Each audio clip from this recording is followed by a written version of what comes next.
Welcome back to Talking Point. Now let's get a view from Moscow in Russia.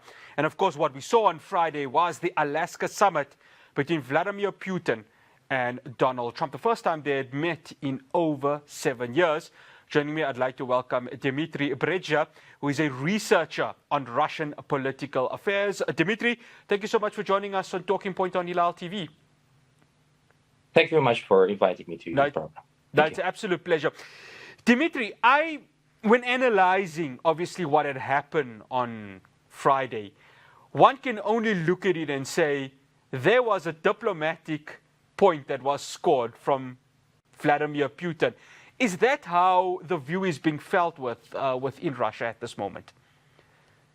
I think, in my opinion, yes, of course, if you talk about the situation, the relationship between US and Russian Federation, it has a history, of course. We had different, let's say, positions in the history. Sometimes there were conflicts. If you remember the Cold War, if you go to the Gorbachev era, when there were good relationship between Russia and the United States of America, also in 90s during the presidency of Boris Yeltsin. What happened in reality in Alaska, it's very important, not exactly only about Ukraine, but about the relationship between the Russian Federation and the United States of America. We're talking about a new stage or a new start of this relationship, because the president of the United States of America, Donald Trump, he sees Vladimir Putin as a strong leader, and he understands that you cannot deal and you cannot go far beyond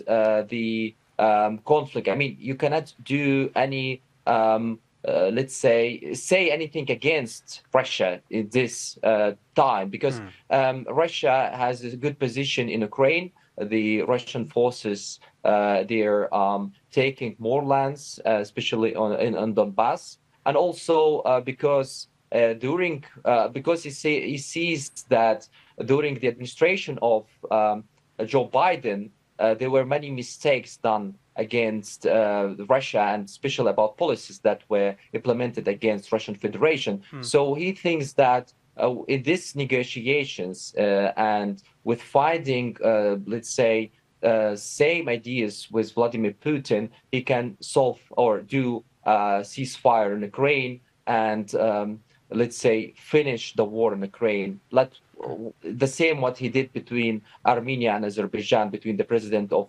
Azerbaijan, Ilham Aliyev, and the president of Armenia, Nikol Pashinyan. So he thinks that if these negotiations will be implemented, if he will be successful, so he will get the Nobel of Peace. Here's the thing, Dmitry. When I looked at it, right, I'm thinking, okay, Donald Trump, and what we have seen from him is that he has this tendency of strong-arming a lot of leaders. As he would say, I'm going to make a deal.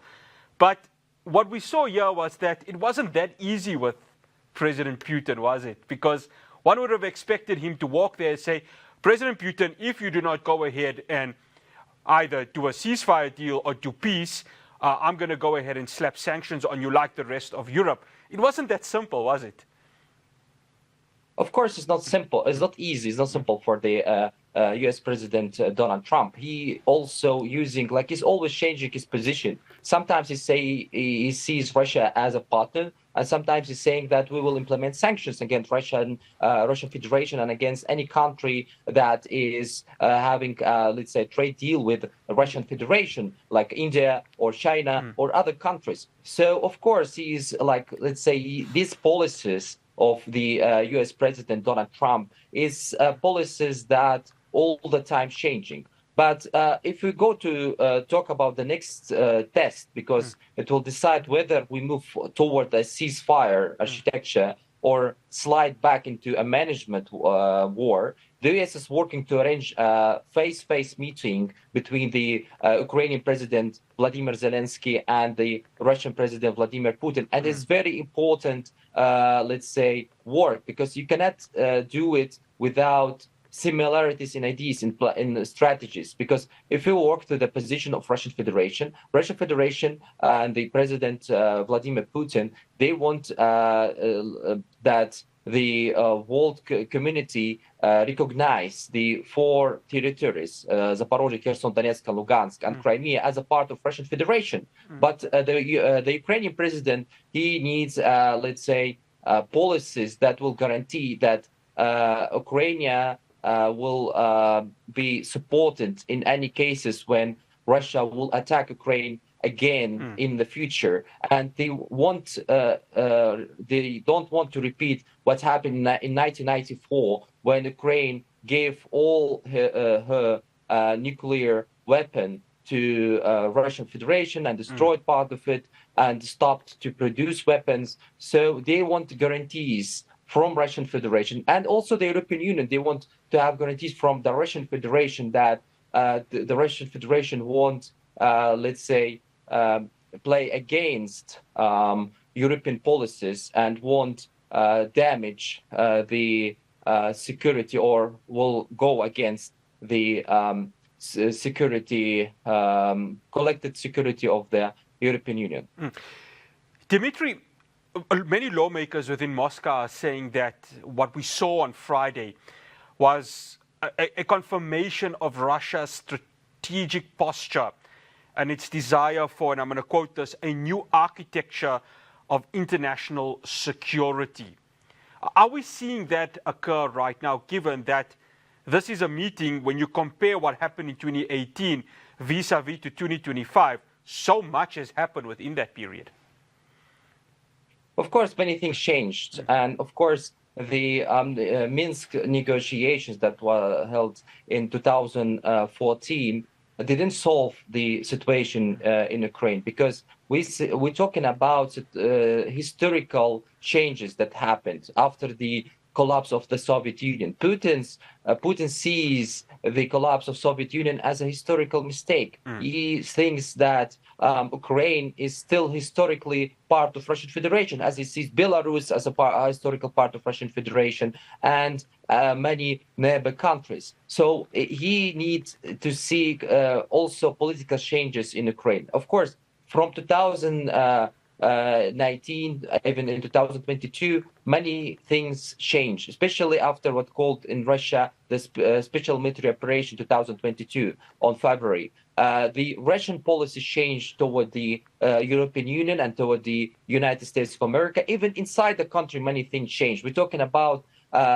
war. We're talking about that many cities that they are near to Ukraine, the Ukrainian-Russian borders, they have damaged. They have like daily attacks by drones and rockets. Especially we're talking about Kursk, Belgorod, Bryansk, all these cities. They have daily attack from the Ukrainian side. So the Russian side, they need guarantee from the Ukrainian side that there will be no any weapons and any, let's say, military support from the United States and from NATO, and there will be no any foreign soldiers or any foreign forces on Ukrainian lands, because it will make problems for Russia and will make problem of the national security of Russian Federation. So if you're talking about this case, of course, all the sides, they should have a guarantee. They provide, let's say, security policies that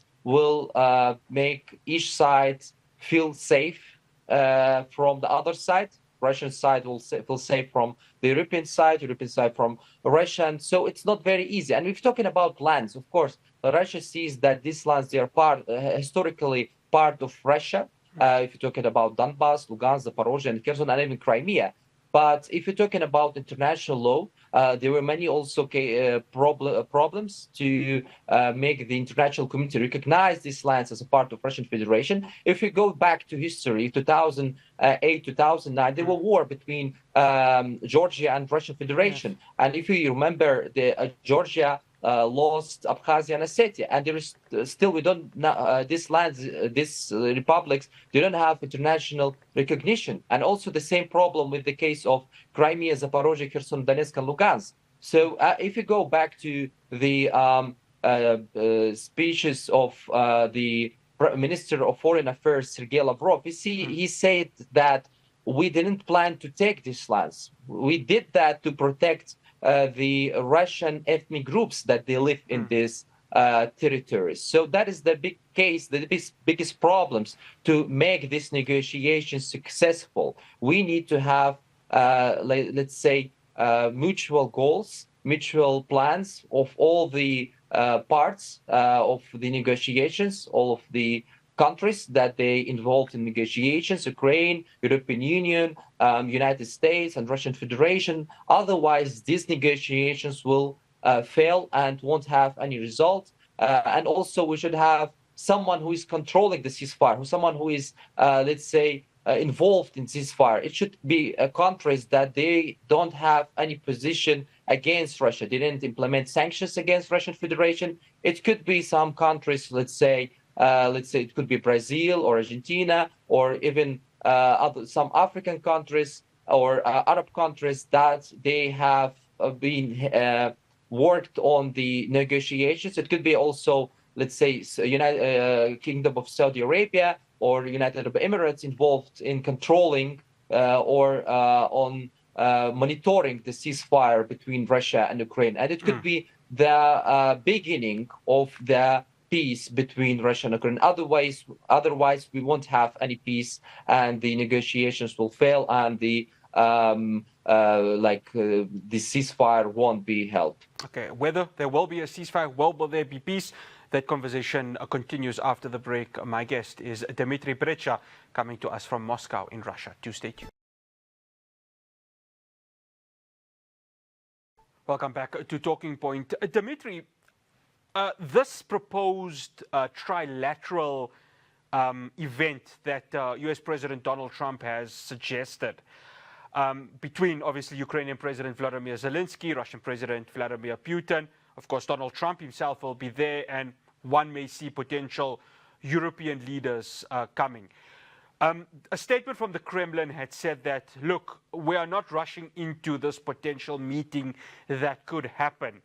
I had Ivan Us earlier on, of course, was coming to us from Kiev, and he said that if you look at the Russian economy, potentially this could harm Russia's war front at this very moment. Is that the sentiment that is being shared right now in Moscow, given that, of course, we are 3 years into this war? I don't think Russia will change its position. Even, of course, the economical damage is big. I don't say that there is no economical problems in Russia after the what called the special military operation. But on Moscow's side, the domestic narrative after Alaska is that Russia gave nothing and gained stature. In that mood, initiatives favor delay, probe for contingents on territory on Ukraine's force posture on Western weapons range without giving a firm date for the leader-level meetings. And of course, if you're talking about the Russian position, I don't think that Russian Federation will change its narrative because of, let's say, U.S. policies or European Union policies. If you remember, from 2022, they will implemented 14 pocket of sanctions against Russia's 14, let's say, policies that were Russian companies where they had like their accounts were blocked, bank accounts, and they couldn't have any trade deals with foreign countries. But Russia didn't change its position about Ukraine. So the Ukrainian crisis is part of the national security of Russian Federation. And as I said, Putin sees Ukraine historically as part of Russia. That is the biggest difference of the Western view of the situation and the Russian. So that is the biggest problem. And of course, if the negotiations will fail, it means also a big problem for the US President Donald Trump. He's trying to do something to end this war, but he doesn't understand the Russian President Vladimir Putin. It's a totally two different person. It's totally different personalities, Trump and Putin, because Putin is a security guy. His like background related to the federal police of Russian Federation of what called KGB in the past, and the U.S. president is a businessman. He's looking all the situation as a deal. He's thinking that you can end the war in Ukraine by a deal, as the situation on Gaza or in the Middle East or between Armenia and Azerbaijan. But in some cases, it won't work like that. Of course, between Armenia and Azerbaijan, it worked because the situation is totally different from the Ukrainian case. So I think that these negotiations, if the European side will agree that there will be no foreign involvement on Ukrainian lands, there will be no NATO forces on Ukrainian lands, these negotiations will be successful. But otherwise, if the European Union will have policies to support Ukrainian army and to support Ukraine by sending weapons to Ukrainian side, it won't be. We won't have any result, unfortunately. Therefore, it should be negotiations without any, let's say, policies against each other. We saying about Russian side, we're talking about European side, we're talking about also Ukrainian side, and this will make these negotiations in the end successful. Dmitry, I want to get your take on the perception of the Western leaders. Of course, we saw on Monday NATO leaders, European leaders, President Vladimir Zelensky, Donald Trump, and obviously the European leaders have been quite stern in not just sanctions, but of course calling for punitive action against Russia. What we have seen is President Putin not flinching when it comes to the European leaders. Do you feel that rhetoric is going to continue, that President Putin is going to look at the European leaders and say, well, you can continue the sanctions to me. It's harming you also at the same time, given that the price of energy within Europe continues to rise since, of course, February 2022? I think Putin, if he will go to meet the European leaders, of course, he will send a message to them. I mean, it's already the European Union who is losing in this conflict on Ukraine. Because European economies, they're facing many problems. Russian economy also facing problems, but without Russian energy, without oil and gas, without dealing with Russia, the European Union is trying to find other ways through Turkey, through other partners of Russian Federation. So that's why, of course, I think that if we'll have a big meeting between Russian president and the European Union leaders, we could find some, let's say, similar ideas. It could happen. But I don't think Russian Federation will change its policies towards the European Union about trade deals. Of course, now, if in the negotiations in Alaska that happened between the U.S. President Donald Trump and the Russian President Vladimir Putin, the main issue, the main topic was about economy, about trade deals, because the U.S. companies, they want to come back to Russian markets, and they understand very well that Ukraine also is a good market. Is because as we remember, there was a deal between the U.S. president and the president of Ukraine, Vladimir Zelensky, about minerals in Ukraine. And also, it could be a deal in the future between the U.S. president and the Russian president about the east side of Ukraine, about Donbass, because about 15% of the GDP growth in Ukraine was on Donbass territories, and 20% of manufacturers in Ukraine is in Donbass. So it's very good. We should understand very well that this war is not only about let's say weapons. It's not about selling weapons. It's not about let's say battlefield, but it's also about economy. Because after 2022, many things changed in the world economy, and we know very well that the U.S. and the European Union tried to implement sanctions that tried to damage Russian economy, but it didn't work. We have now a new alliance, what called BRICS, and BRICS is an alternative platform for trade deals with Russian Federation. It's something new that were implemented after the Ukrainian crisis, because Russia understands very well that even after ending the war, the conflict between Russia and Ukraine, Russia won't trust United States of America and won't trust the European Union. It will maybe take 15 or 20 years to make the trust, to make countries trust each other as it was before 2022. I mean, between Western countries and Russian Federation. So Russia focusing right now on Asian markets and on African markets to make a trade deal.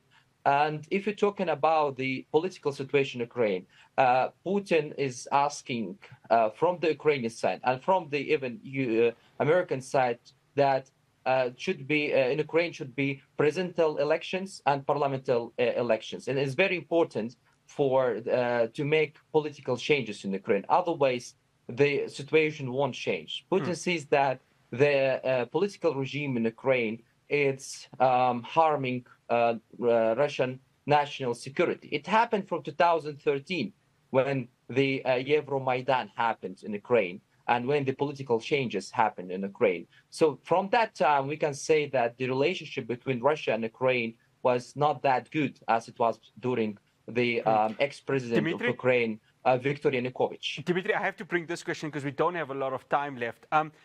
Before, obviously, President Putin went to Alaska, he had a chat. And of course, yeah, with us being in South Africa, he had a chat with President Cyril Ramaphosa just to tell him, listen, I'm going to speak to US President Donald Trump. The presidency here in South Africa did not release details when it comes to that. You mentioned BRICS. Obviously, India, Narendra Modi has said that they will not secede to any US demands when it comes to the tariff hikes, and they will continue buying oil from Russia. I just wanted to get your view on the relationship with Russia and BRICS, because it's gaining momentum, isn't it? Especially when it comes to the relationship between Moscow and here with us in Pretoria.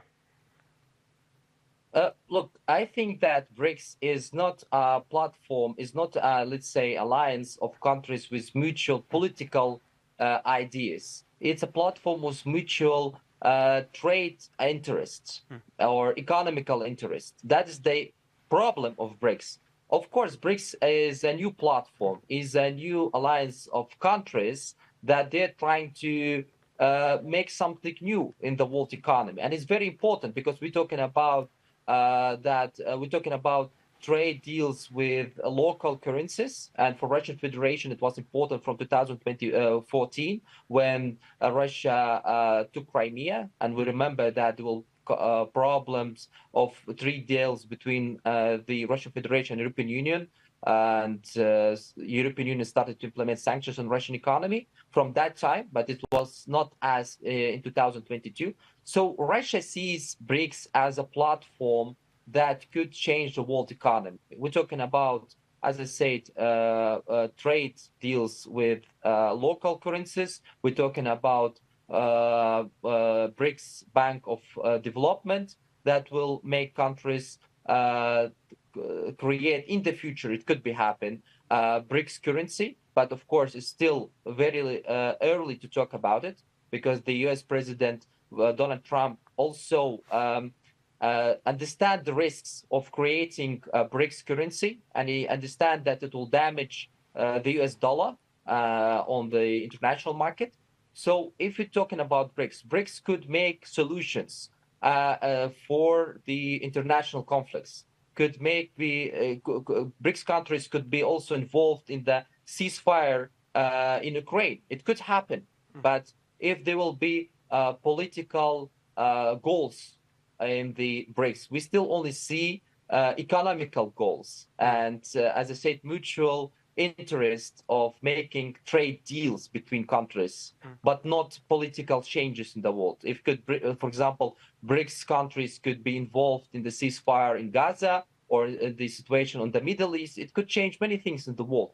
But still, we see that BRICS is only a platform for economical alternatives, or let's say, Dmitry, mutual interest in the economy. Dmitry, I have to stop you there. Unfortunately, we are out of time.